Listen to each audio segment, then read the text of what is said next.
First of all, welcome everybody in person and online in the ether.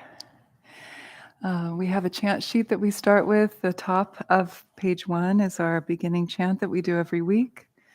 And it is a prayer from the great Hindu text, the Devi Mahatmya. Many beautiful praises to the goddess in her different forms. And this is from the 12th stanza, honoring Narayani.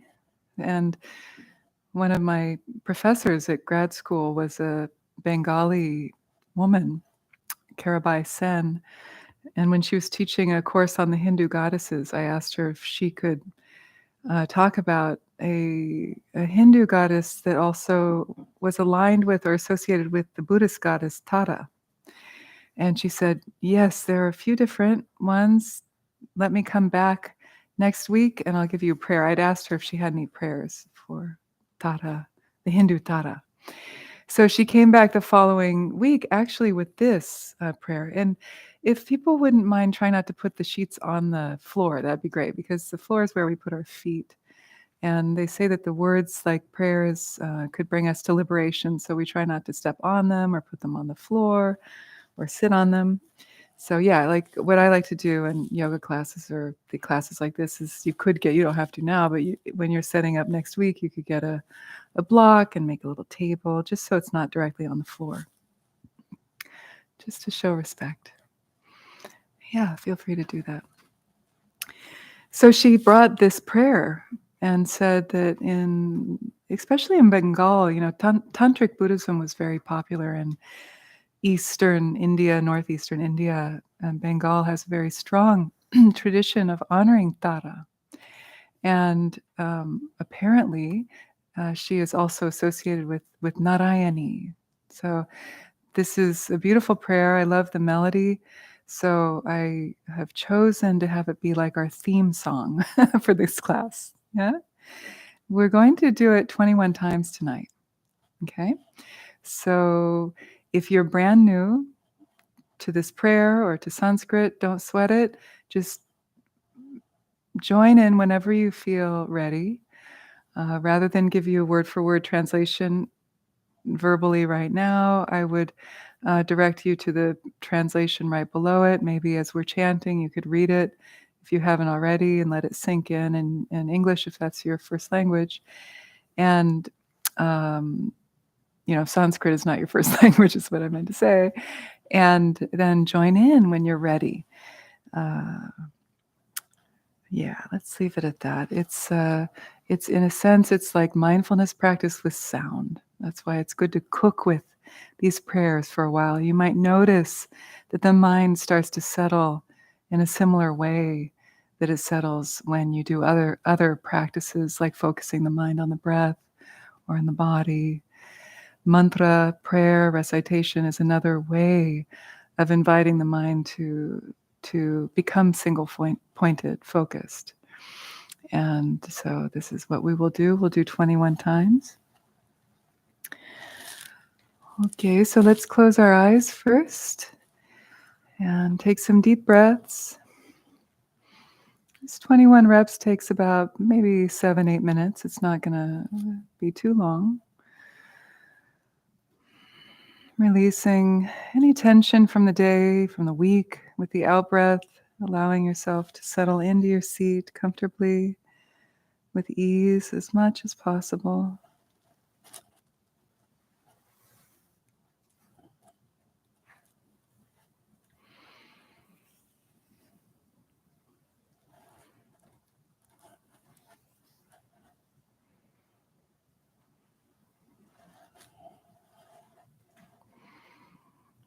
And take a moment to arouse a heartfelt motivation for your practice. This is called bodhicitta, the spirit of awakening, the aspiration to awaken for the benefit of all beings. But also let it be personal, your own motivation for your own practice.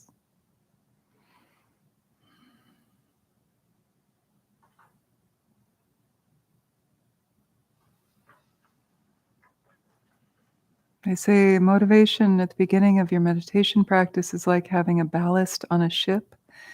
It helps to chart your course.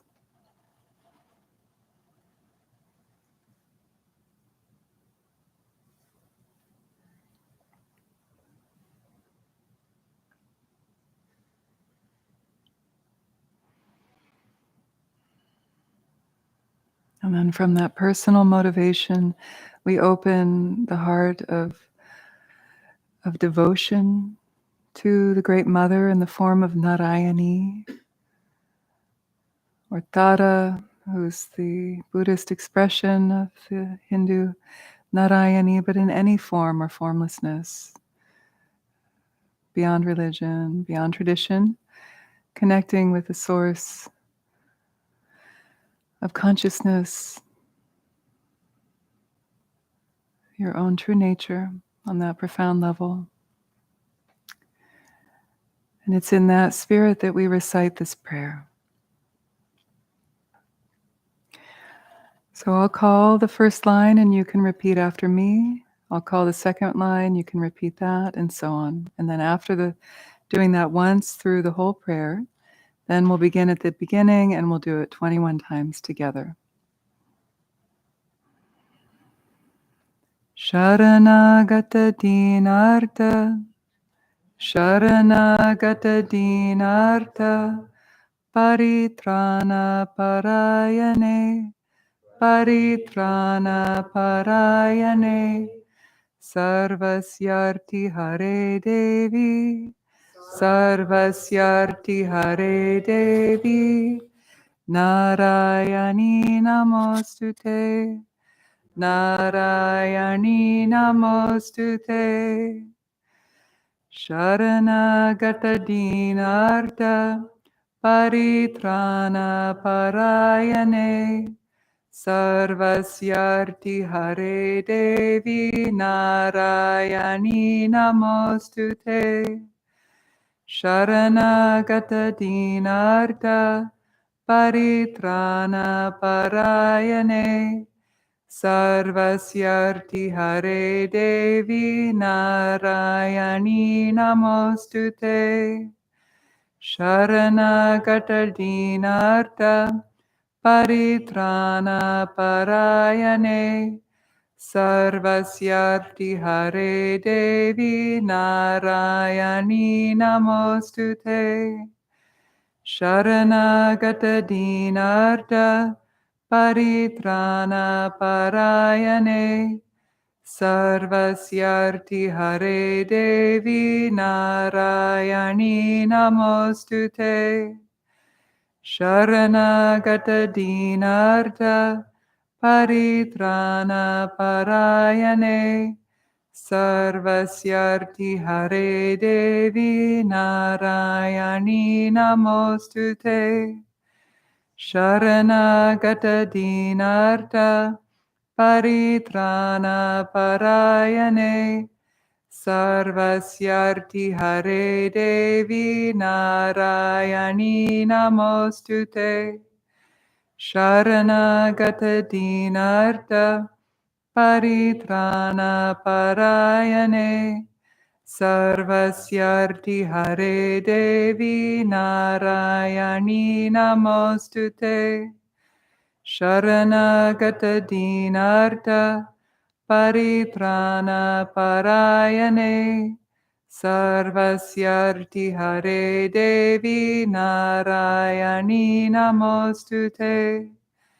Sharanagata dinartha, Paritrana parayane, Sarvasyarti hare devi, Narayani namostute.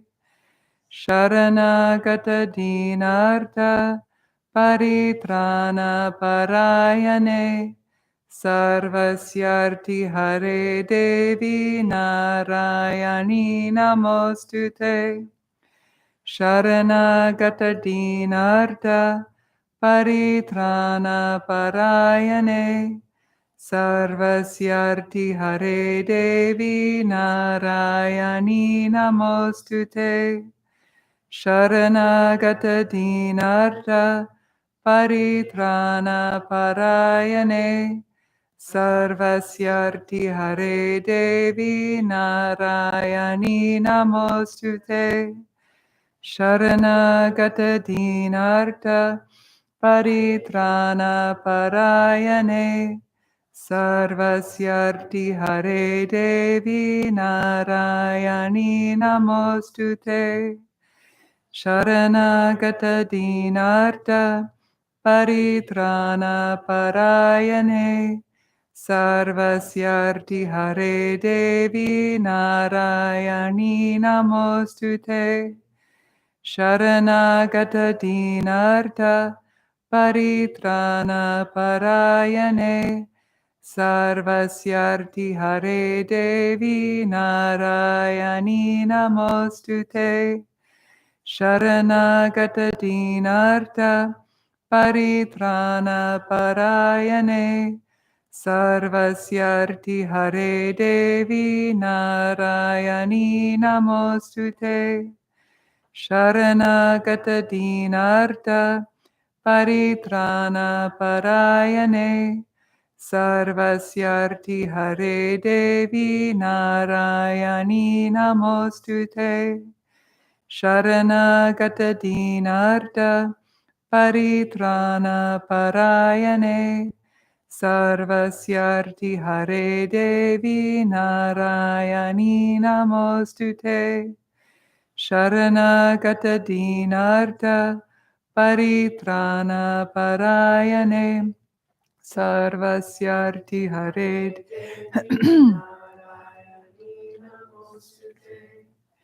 Sharanagata Dinarta Paritrana Parayane. Sarvasyarti Hare Devi Narayani Namostute. Sharanagata Dinarta Paritrana Parayane. Sarvasyarti Hare Devi Narayani Namostute. Sharanagata Dinarta Paritrana Parayane. Sarvasyarti Hare Devi Narayani Namostute.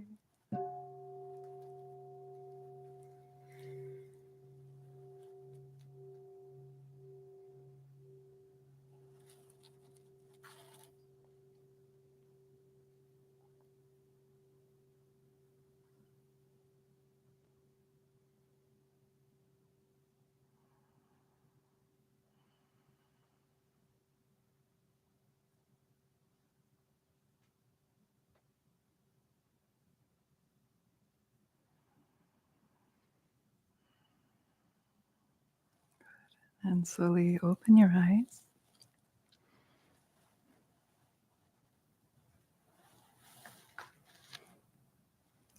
So now we're going to do, like usual, a little bit of movement before we do our longer sit. We're going to do slightly different movement exercises today. So just follow along with me. They're very accessible. I think that you'll find them pleasant to do and enlivening for the limbs and the body before we sit. So just straighten the legs. You can have the legs a little bent, that's okay. So we're starting with the toes. So the point is to wake up the extremities, increase circulation so that when we sit in stillness, we are more comfortable. Yeah? So just start by flexing the toes, pointing them. And the feet are perpendicular to the floor. So you're just isolating the toes. Yeah. So we do 10. Let's start counting now. 1, 2. And the hands can just be down by your side, sitting up nice and tall. 6, 7, 8, 9. So just the toes, not the feet. See, the feet are flexed and you're just doing the toes. It's hard if you're a ballerina. Yeah, okay, 10. Then left foot, now you point, right foot. Left, right, 4, 5, 6, 7, 8, 9, 10. 1, 2, 3, 4, 5, 6, 7, 8, 9, 10. Good. Now your right foot is going to go in a clockwise circle. Just the right. You can separate the feet a little bit. So 10 circles to the right foot. 3, 4, 5, 6, 7, 8, 9, 10, and reverse. 1, 2, 3, 4, 5, 6, 7, 8, 9, 10. Other foot, clockwise. That can be clockwise. 1, 2, 3, 4, 5, 6, 7, 8, 9, 10, and reverse. 1, 2, 3, 4, 5, 6, 7, 8, 9, 10. Now both feet together. You can bring them closer. Clockwise. 1, 2, 3, 4, 5, 6, 7, 8, 9, 10, and reverse. 1, 2, 3, 4, 5, 6, 7, 8, 9, 10. Good. Now take your right foot. I won't mirror you. So take your right foot, cross it over the left knee right above on the thigh. Just like in our other warm-ups, interlace the left hand fingers through the right toes if you can, or grab a hold of the top of the toes, but try to get those fingers in between each of the toes if possible. It stimulates the chi flow, the energy flow. And and then just stabilize the ankle like before. We do 10 circles. 1, 2, 3, 4, 5, 6, 7, 8, 9, 10, and reverse. 1, 2, 3, 4, 5, 6, 7, 8, 9, 10. Good. Other side.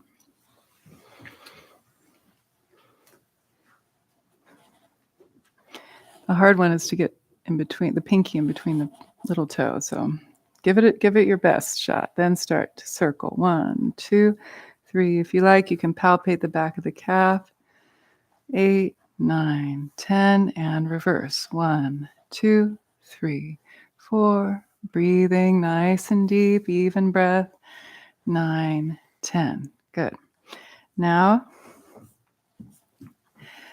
if you can, see if you can bring the foot in near the groin. And then left hand is right on top of the sole of the right foot. Take the right hand and hold the right knee. Bring it up.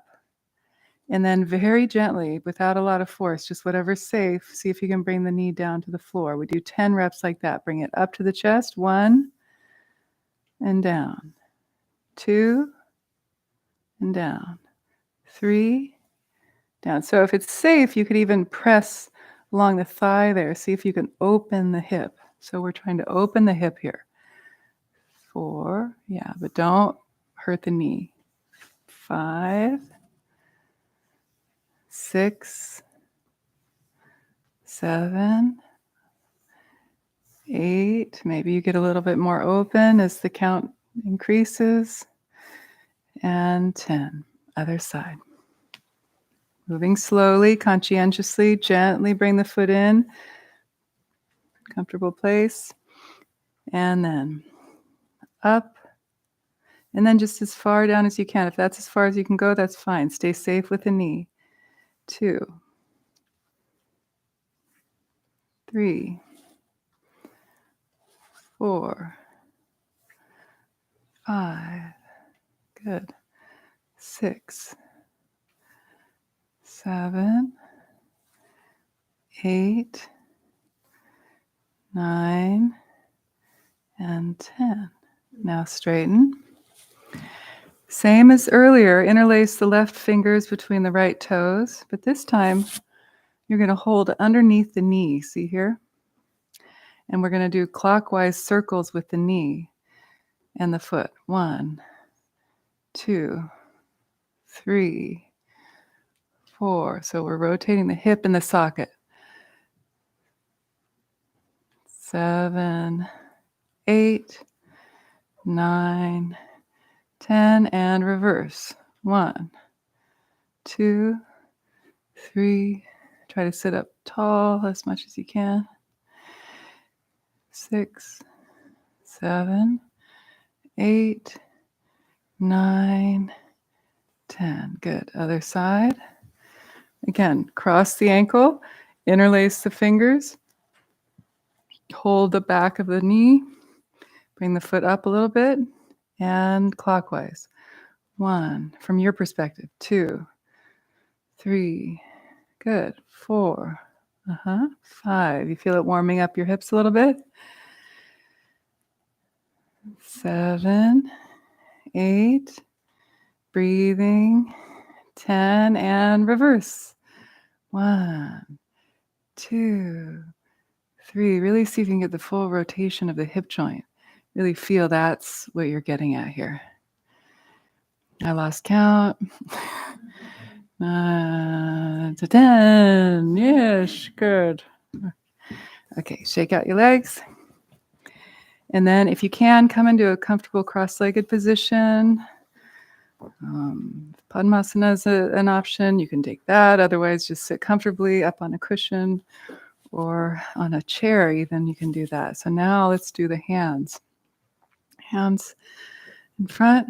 And 1, 2, 3, 4, 5. Shoulder blades down the back. 6, 7, 8, 9, 10.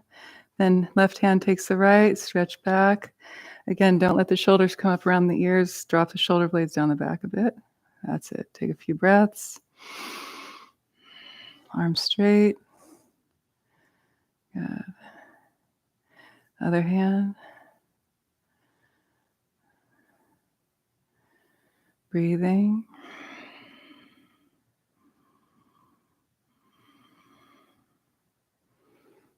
Good. And then take the hands interlaced in front of the face.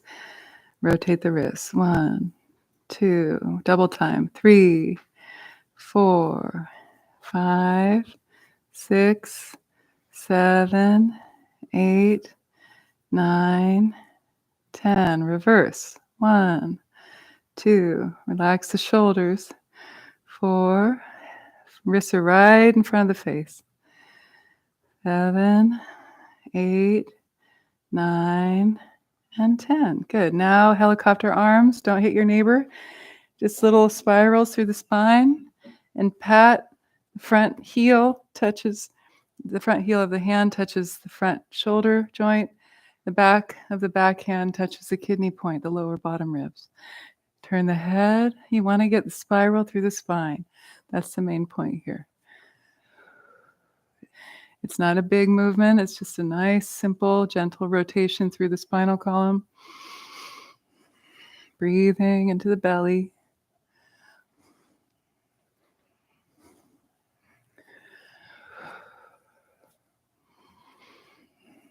And last one. Come to center, hands on the knees. Circle the navel. 1, 2, 3, 4, 5, 6, 7, 8, 9, 10. Reverse. 1, 2, 3, 4, 5, 6, 7, 8, 9, 10. Come to center, waving forward and back, rippling up the spine. 1, 2, 3, 4, 5, 6, 7, 8, 9, and 10. Center, inhale. And then with an exhale, slowly walk the hands forward on the floor. Keep the hips rooted on the ground as you fold forward. Bow the head, come as down far as you can without pushing or straining. Take 5 breaths, nice deep abdominal breaths, releasing tension with the out breath.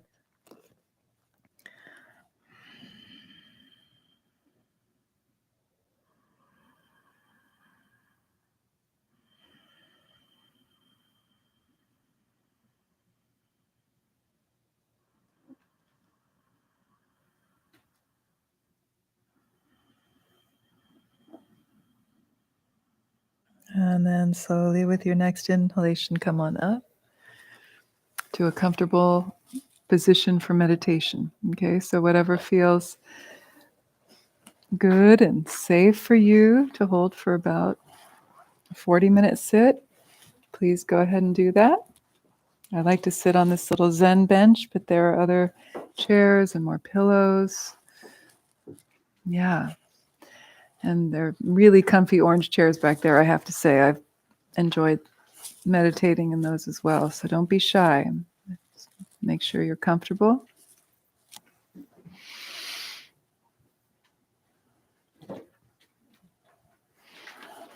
Do what's right for you.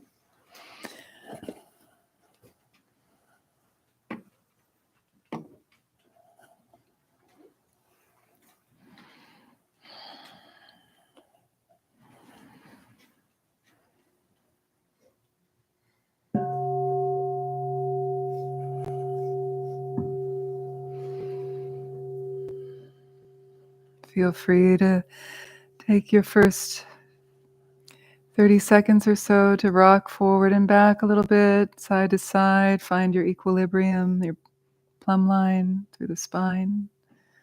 Sits bones nice and rooted. The shoulder blades softening, melting down the back. The chest is gently lifted. The chin slightly drawn in towards the center of the throat, lengthening the back of the neck. We'll start with the eyes closed. Let the tongue rest at the upper palate, right at the root of the top front teeth. And feel the lower jaw slacken away from the upper jaw.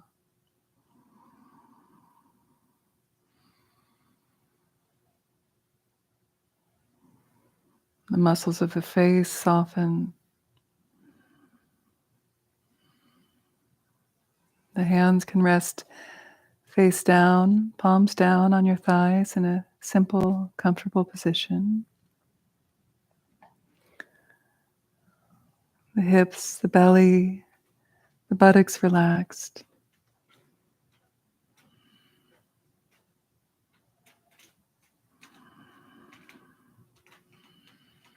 Really allow yourself to take your seat. Claim your space. And set an internal commitment to remain here throughout the course of the practice as much as possible. The mind will want to fly and flitter off. If you notice that happening, just gently coerce it with love, with gentleness and patience back into the body.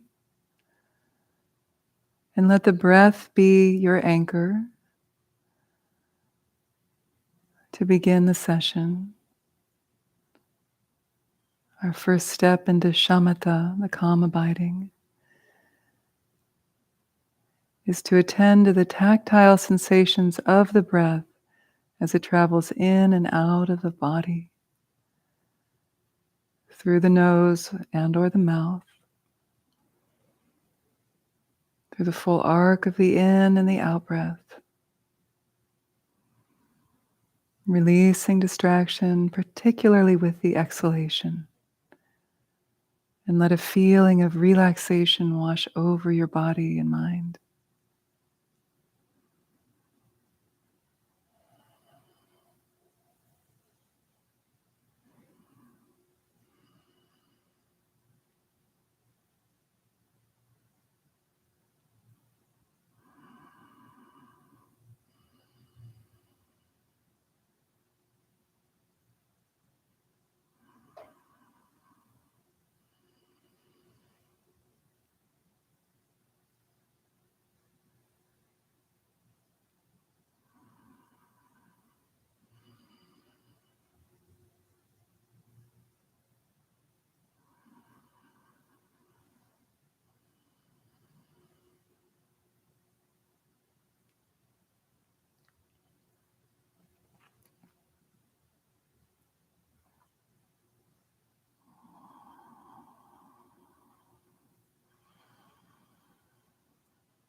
Allowing this quality of relaxation to be the bedrock, the foundation of your meditation practice. If you notice tension in the body, breathe into it and release with the out breath. Soften the internal space. Breathe space, breath into the tissues, and then soften the tightness with the out breath.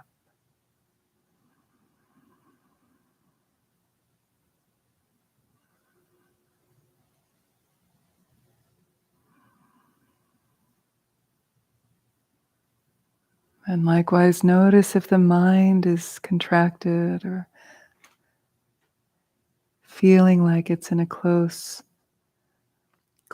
space. The breath can breathe space, circulation also into the space of the mind. And with the out breath, soften the mental tension.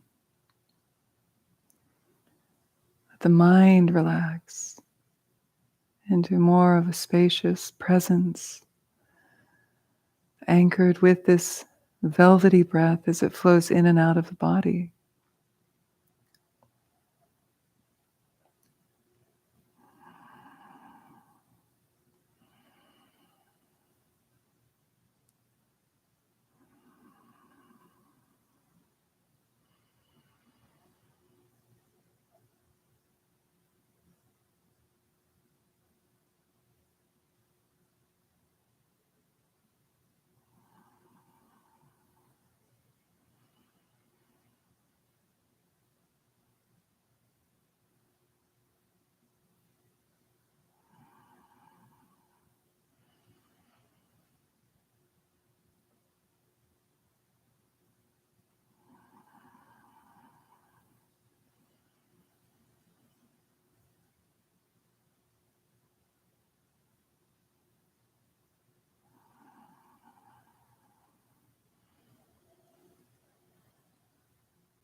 And as the breath is your anchor, but sometimes the mind is a bit more coarse than the breath. It's hard to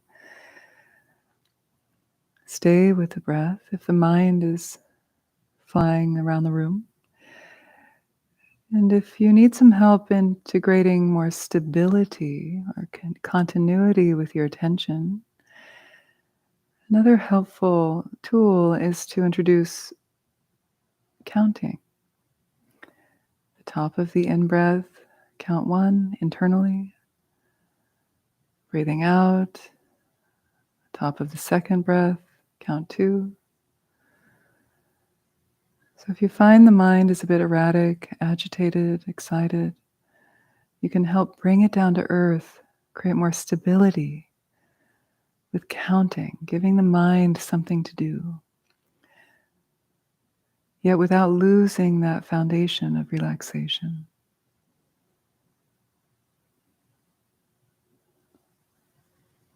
Count 1 to 10 multiple times. Let that be your anchor if needed.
And as we're developing concentration, sometimes if we're just focused on relaxation and stability, the mind can grow dull, sleepy, cloudy.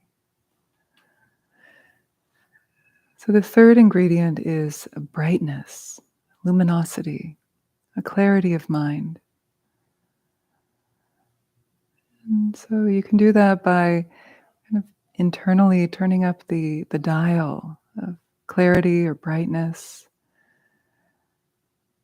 Feel the clouds part if you felt foggy or dull. Increasing that quality of wakefulness, a natural quality of mind. Just pull back the veil and let that luminous nature of mind begin to shine through thought, like the sun rays evaporating the morning dew. The luminosity of your mind just evaporates the fogginess, the dullness, the solidity of thoughts. It's like clouds dissolving back into the space of the mind.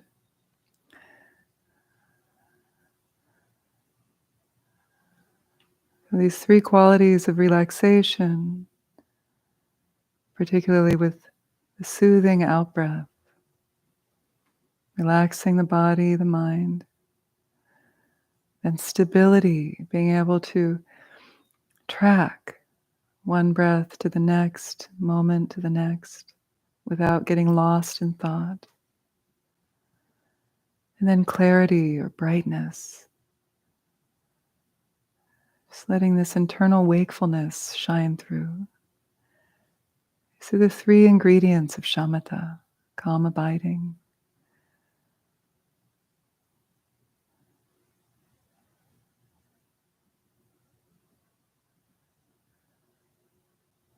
Releasing distraction with the out breath. Stay with the breath in the body.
And now we'll take the next step in shamatha and more of a dzogchen, great perfection tradition of shamatha, where we gently open the eyes to gaze at a comfortable angle towards the floor, just past the tip of the nose.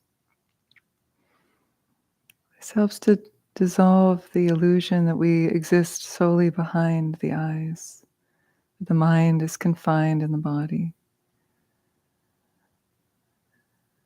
This phase of shamatha is called settling the mind in its natural state.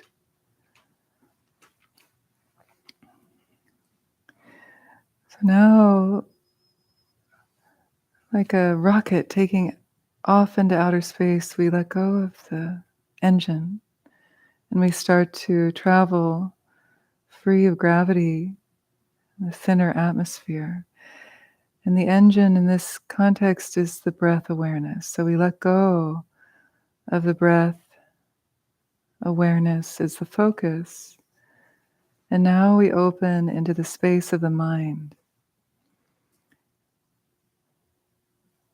The eyes relaxed. Feel free to blink whenever you need to. But the anchor now becomes the space or the domain of the mind. As if you were gazing into that space with the eyes. And yet the eyes are not focused on any one thing in particular. It's as if you could see 360 degrees around you, a lantern consciousness, rather than spotlight, laser consciousness. Let it be diffuse. And just observe thoughts, feelings, impressions, memories arise and pass within the domain of the mind.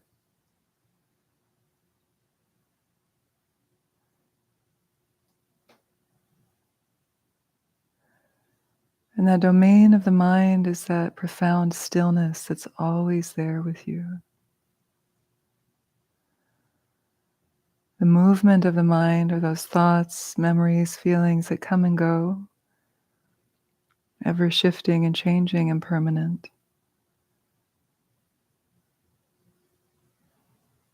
And the practice of settling the mind in its natural state is to unify or to see, feel no difference between stillness and movement.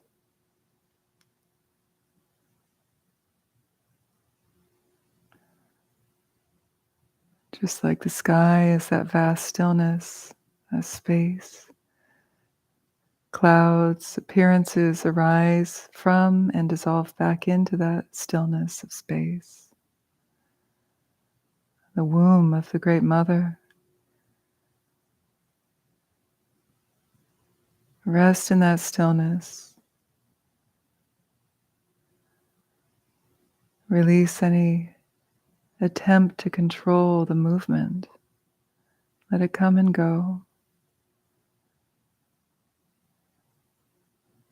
And all you need to do is rest in the vantage point of awareness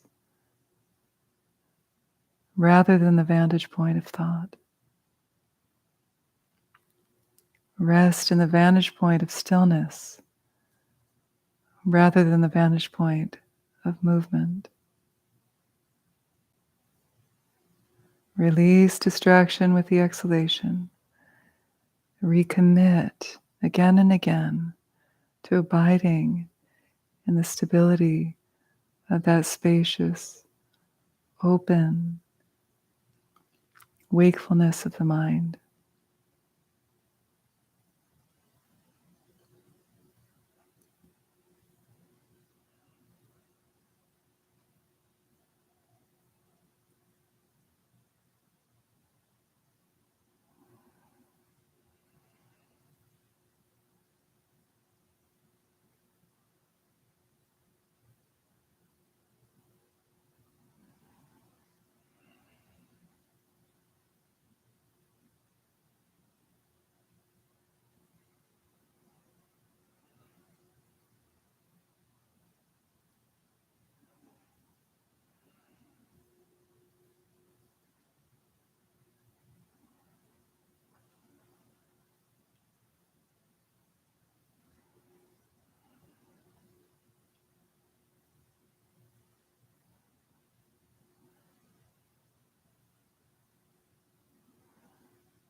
In this Dzogchen approach to taming the mind, we're actually not taming anything. We're just giving that wild steed of the mind more space within which to roam free. So we're not corralling or controlling the mind. Broaden the expanse of that inner space. And if discomfort arises, just let it be there, suffused with awareness. Fatigue, distraction, bliss, pleasure, anger, whatever arises, without judgment, without pushing away or pulling toward. See if you can rest in that experience of awareness suffusing all of those myriad displays.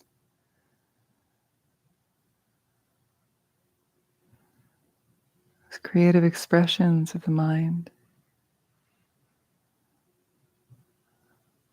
How can they be bad if they arise from the ground of your own being? Like the sun and its rays. Just notice and release. Notice and release. And rest in awareness. Suffusing everything. Just like the air suffusing your experience, your breath, the space.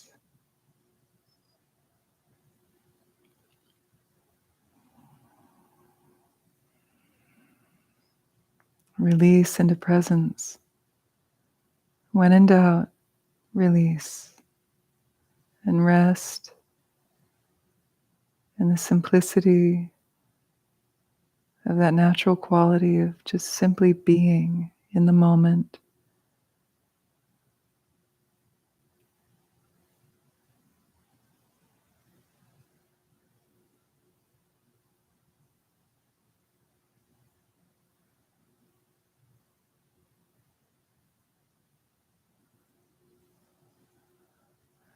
Unwind even to that original source of that existential angst, that ego fixation, the ego clinging. Even unravel that. That's the perpetual machine that churns out thoughts of hope and fear.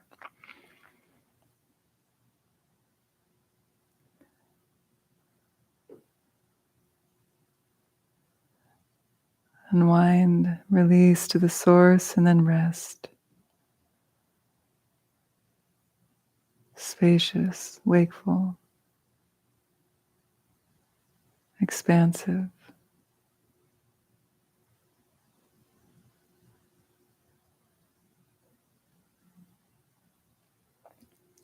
Try to be still. The mind is moving, the body moves, and vice versa. These last 6 minutes, commit to stillness. Commit to a deeper experience of being with yourself.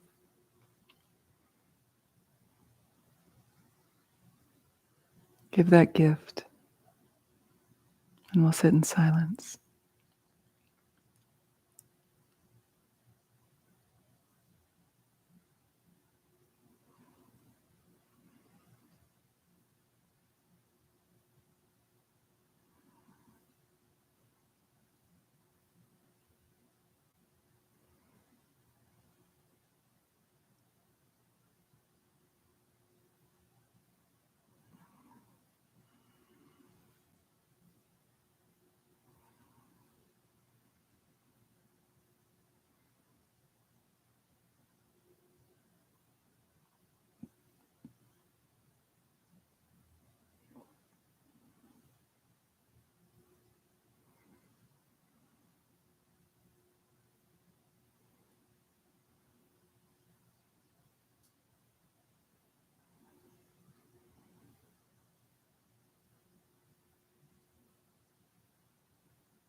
And now gently allow the eyes to close and let go of all effort. Just let it all go.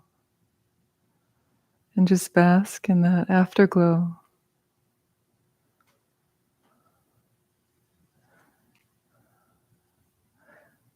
So true meditation is non-meditation.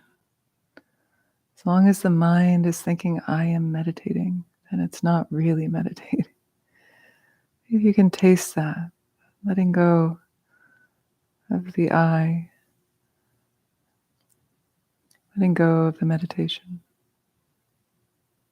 Just be. That's true meditation.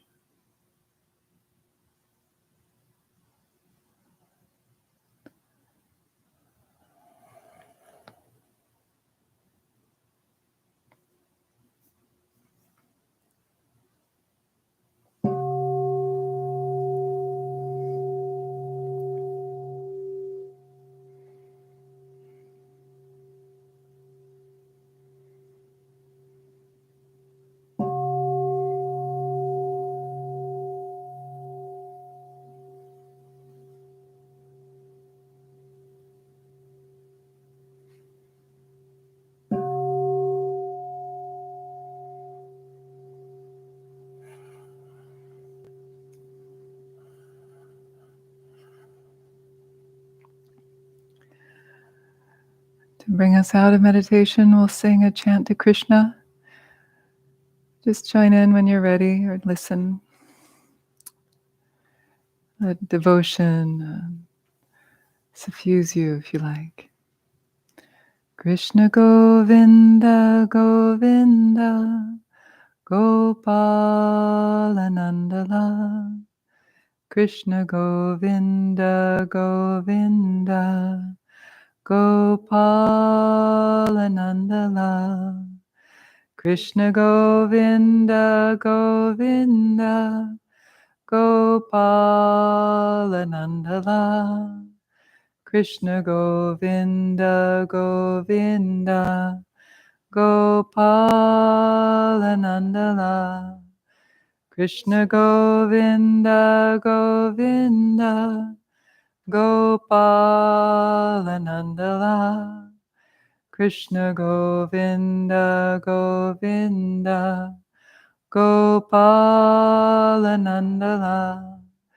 Krishna Govinda Govinda Gopalanandala. Krishna Govinda Govinda Gopalanandala. Gopalanandala. Gopalanandala. Gopalanandala.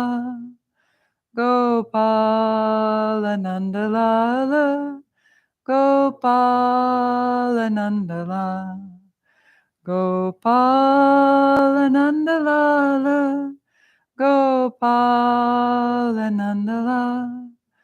Gopalanandala. Gopalanandala.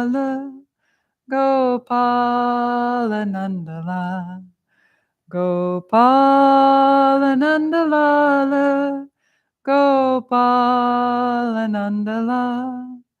Gopalanandala. Gopalanandala. Gopalanandala. Gopalanandala. Gopalanandala. Gopalanandala. Krishna Govinda Govinda Gopalanandala. Krishna Govinda Govinda Gopalanandala. Krishna Govinda Govinda Gopalanandala. Krishna Govinda Govinda Gopalanandala. Gopalanandala. Gopalanandala. Gopalanandala. Gopalanandala. Gopalananda Lala, Gopalananda Lala, Gopalananda Lala, Gopalananda Lala. Krishna Govinda Govinda Gopalananda Lala. Krishna Govinda Govinda Gopalananda Lala. Krishna Govinda Govinda Gopalananda Lala. Krishna Govinda Govinda Gopalananda Lala.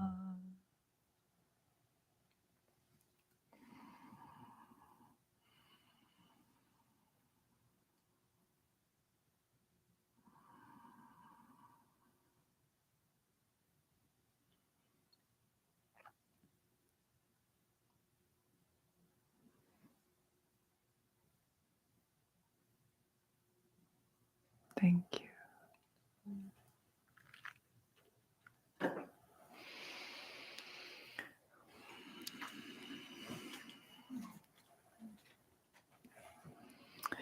So we have some time for discussion or questions, comments, observations.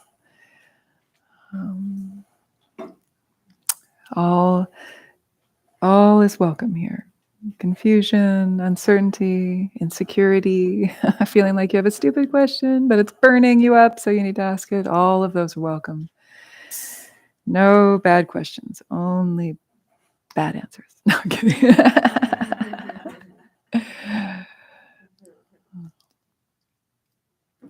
Nothing's bad under this roof. Yes. So towards the end of the meditation, Yeah. when our bodies become very uncomfortable, Yes. I find that the only thing that my mind can think about is how uncomfortable my body is. Yeah. And it intensifies this feeling of like anxiety Mm-hmm, mm-hmm. in me. And I stay still. And the experience becomes very intense towards the end, that's like all I can be with. Yeah. So when you say like just be, Yeah. I was just being with the intensity of the experience of pain, pretty much, Yeah. in the body. And how was that? And I won't assume anything, but how was that for you? it was hard. Yeah. And I guess I just want to know if that's normal or what to do with that. Yeah. Yeah, that's a really common question and a common issue for a lot of us. Some schools say just view it like you did, just be with it, just watch it. Eventually, if you sit in a retreat long enough, you'll start to feel a resolution of that, usually. Unless you're sitting in a way that's damaging for the body, then that's a very clear signal to move, to adjust, to get in a chair, to do supine. Eventually, in a longer term retreat, you'll find your way and what works for you. In these shorter kind of one-offs or weekly classes, it's a little bit harder to get traction with that. And often we're sitting with the same thing because we're just sitting for a half hour, 45 minutes, maybe once a week. Or I'm not assuming anything about you, but if you're just dropping into classes from time to time, it's a little bit harder to feel like, oh, okay, I got the full arc of that. Because often we end and you're still in it. That's why I like to do movement before, because it hopefully kind of decreases the odds that you're going to be sitting with as much discomfort. But it obviously doesn't mitigate it completely. And the classic teaching is that is an opportunity to watch the mind, right? To watch how the mind prefers to feel one way and not another. And isn't life that way, right? Especially as we get older, we realize, oh my God, how little control we have in the world and in our life. So if we can train up in meditation practice to be still, to be present, to be spacious with the freak out or with the anxiety or with the discomfort, then we're more likely to have a greater capacity to do that out in the world. I think that a lot of us know that. That's why we come to the Dharma. That's why we come to meditation, so that we can feel more ease in our life, right? And more happiness. And more of a sense of touching down into that capacity to have wisdom, because that's really wisdom, is that capacity to be like, yeah, this sucks right now, but it's impermanent, just like everything else. So I think it's important to listen to the signals in the body. I've said this openly before. I sat so much that I actually created nerve damage in my body because I would just sit through it, like my teachers taught me. But Alan Wallace was great. He said, no, don't do that. He's, had issues of his own physically. So he would very much encourage us in longer retreats where we're sitting hours a day to do some of the sits, not sitting, but lying down in supine, like Shavasana. And there are ways you can do that and avoid falling asleep. And I've showed one of those techniques. Lying, but have your eyes open like we did at the latter part of the meditation session can be very helpful, keeping you from falling asleep. So while it's important to train with being with discomfort and building mental stability around the ups and downs and the fluctuations of our physical experience, it's also very important to listen to the signals of your body. And as a yoga practitioner and teacher, I learned over the years, a little too late, that a dull, achy pain is usually fine. It's the sharp electrical shooting pain that you don't want to grind into or sit into for too long. Also, the legs will fall asleep, but if it's a thing and it happens all the time, that could also be a sign of nerve damage. So you do not want to sit for extended periods of time with the legs totally asleep. Okay? So supine, chairs. I like this. I'm so happy with this. Like Zen bench. So you can find these online, bring them to your classes. Looks like you have a good setup. But even sometimes when we set ourselves up in a great way, we can be really uncomfortable. So then we have to look at, like, are we getting enough activity? Are we just sitting most of the day and work, driving, and now here we're sitting in meditation? Maybe that's too much. What did we eat before we came in here? Often our diet can make us groggy or tight or stiff and uncomfortable in our joints. So there are a lot of factors that go into a successful, comfortable meditation seat. It's not an easy thing. I would want to talk to you one-on-one and find out a little bit more, but I feel you. I've sat feeling like I was going to crawl out of my skin, and sometimes there's some beautiful breakthroughs that happen with that. And other times you're just praying for the bell to ring. And you're so happy when it does. And that's just a part of becoming more and more at ease in meditation. I can honestly say that today, in at my age and experience now, I've got my setup in a way where I can sit with comfort and I'm not suffering in the way that I used to when I was younger and trying to be what I wasn't. You know what I mean? We try to look like the teacher, we try to look like the statue of the Buddha, and we don't realize that we might be doing more harm than good, right? So what's nice about getting older is you don't give a shit anymore. You're like, just we wait and see. It's so good. You don't care. I do me, you do you. Wouldn't that be nice to know it? 12 or 15 or even 20, Is that helpful? Yeah? Okay, good. Yeah. I'm sure how many other people sit with discomfort often? Yeah, like we all do. A lot of us do. Yeah. It's nice to see someone prego in the room. I haven't been around a pregnant woman in a long time. Extra discomfort. Yeah, I remember that. I've had two, so. There's a certain period in the middle trimester where you're just perfectly balanced, and it's actually like really comfy, right, to meditate. But then in the third trimester, you're like, no, the low back, the hips. Yeah. Are you close?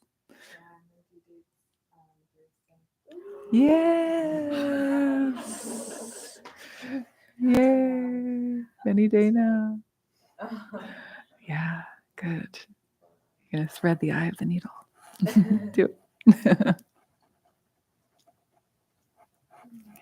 Yes. Well, I was just, is the idea that if you do move to make yourself more comfortable, you're not meditating or you're not getting the. No. Yeah, good, great question. You're going to Vajra hell. No, I'm kidding. I'm just kidding. I'm totally kidding. No. The tradition that I come from is less rigid, I could say, or strict, or maybe even disciplined. No, it's disciplined. It's very disciplined. But they say this is more of the Tibetan Buddhism, which is what I was raised in and what I have studied most in. So this is mostly what I'm talking from. Tantric Buddhist tradition of Tibetan Buddhism. If you need to move, move, but do so with conscientiousness. So like say you have an itch, do I really need to itch? Is that going to go away? Like check it for a while. Like don't impulsively scratch the itch. And if it's still there and if it's driving you nuts, just with mindfulness. No, I'm not kidding. Like don't lose your presence. Like mindfully. And then really feel it. Like like really savor that. You be really there, and then like, can you thread that needle, right? Can you not lose your mindfulness when you move? So it's okay, but don't lose your mindfulness. But then there are other traditions that are like, do not move through hell or high water, and it will pay off. And there's value to that too.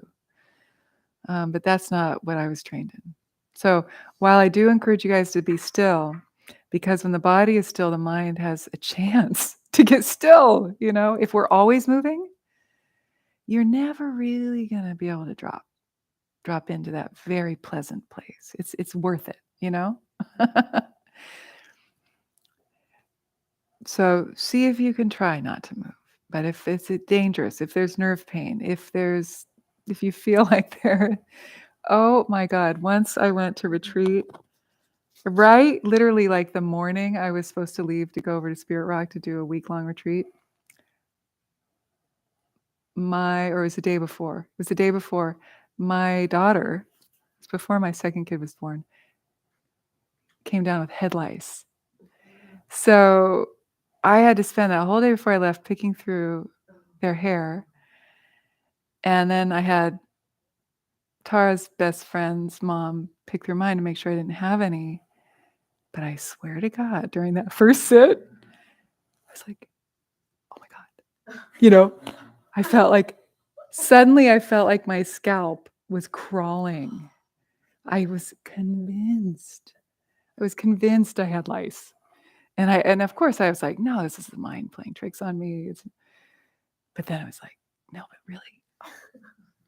Like even during one of the Dharma talks, I went in the bathroom and I was like trying to see if I could see anything. Like it was really felt real, to the point where the next day it was so distracting. And the next day it was still happening. I went and I got an interview with one of the teachers. And I said, could you look at my hair? Like I really feel like I'm going crazy. And I did not have lice. It was totally in my head.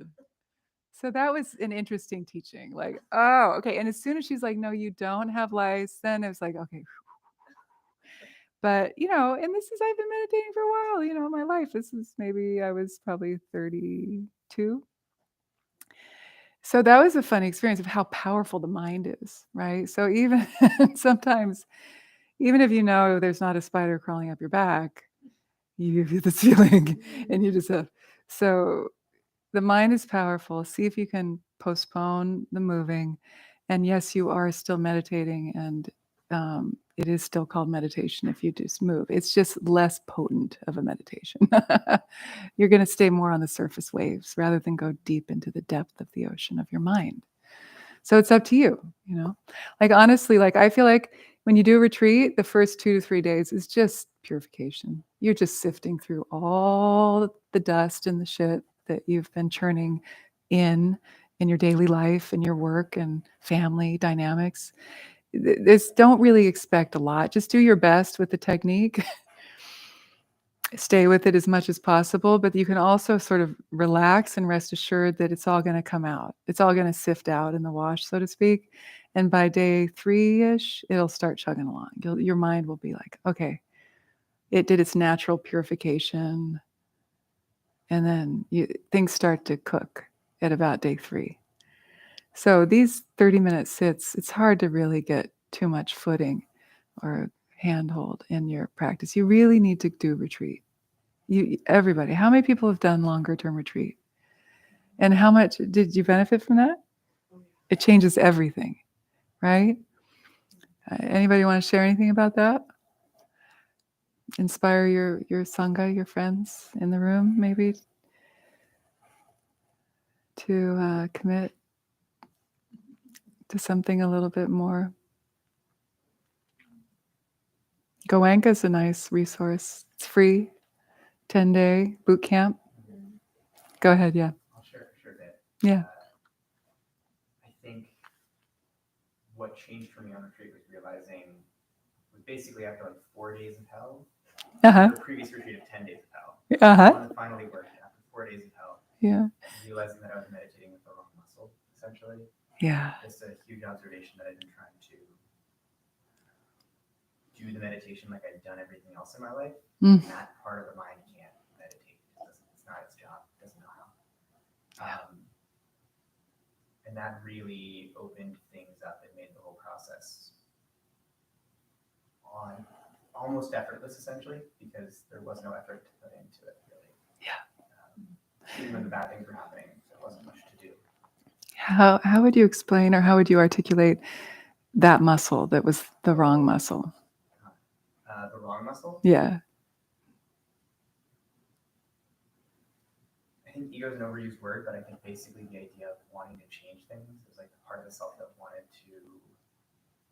wanted things to be different, or wanted to control, which has a lot of beauty and value and is really celebrated. Like getting things done, doing things, following the instructions is the same muscle. Like trying to a degree, like the muscle I was using to try not to scratch my itch, the muscle I was using to try and bear through meditation was that muscle a lot of the time.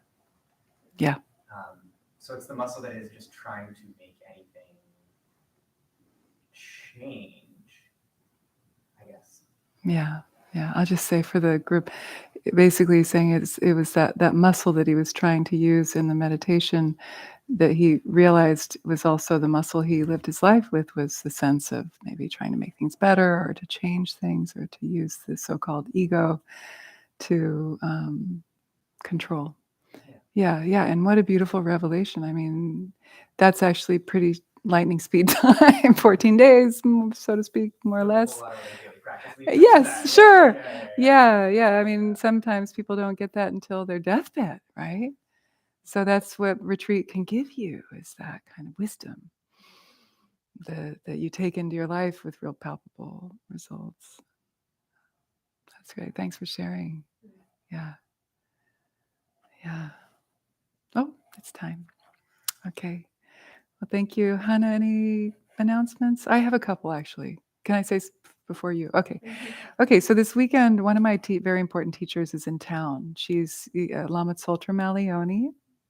We announced it last week. She's doing a dialogue at UC Berkeley with Eve Ekman, another colleague of mine, on feeding your demons.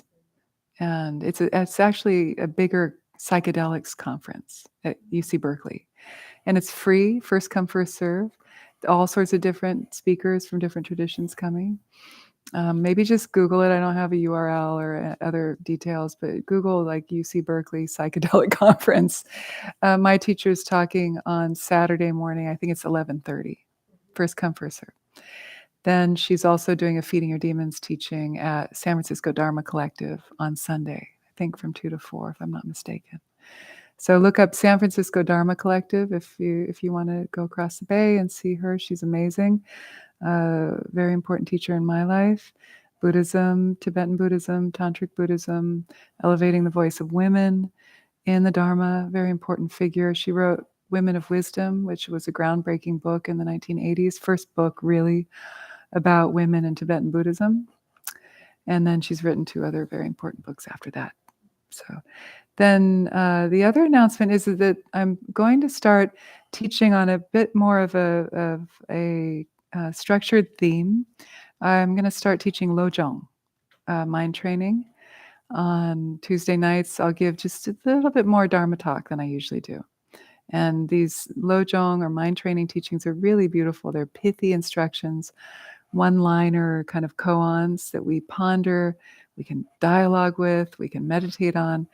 And essentially, the whole Lojong tradition is so beautiful. It's really, perhaps if I was to take a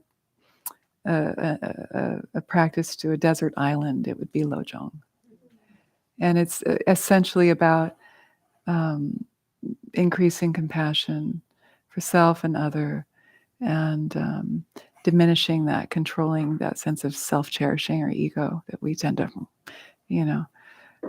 move through life with so much. So it's a really wonderful theme that I've taught it many times before. And after talking with some people here, I think that will be a nice thing to integrate into these classes. So that'll start next week, but you can still drop into this class anytime. Come and go, come consistently, even better.